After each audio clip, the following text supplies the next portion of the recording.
Electricity rates could go up for all users starting April.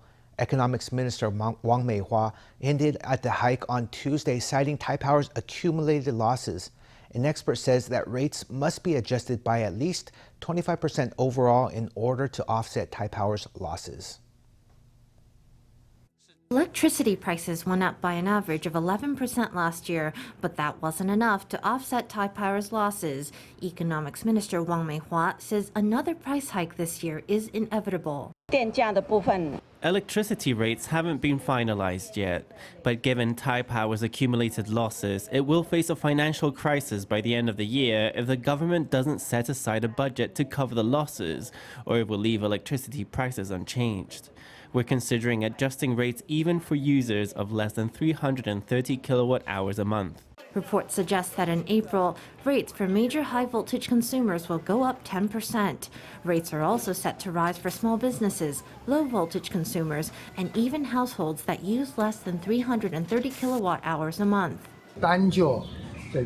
Just looking at Taipower's losses last year, electricity rates will need to be raised between 25 and 30%.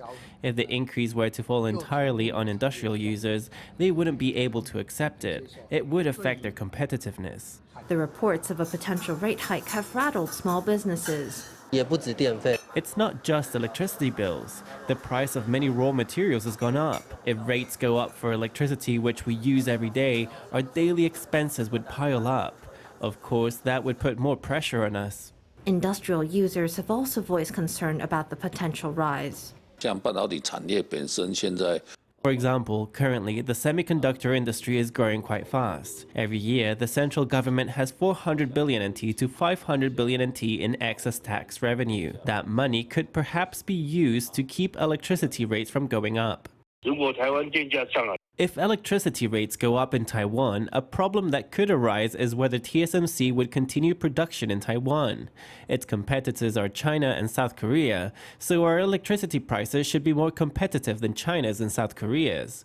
We should also consider the rates in Malaysia and Indonesia. According to the International Energy Agency, Taiwan has the 5th lowest residential electricity rates in the world at just 2.6 NT per kilowatt hour.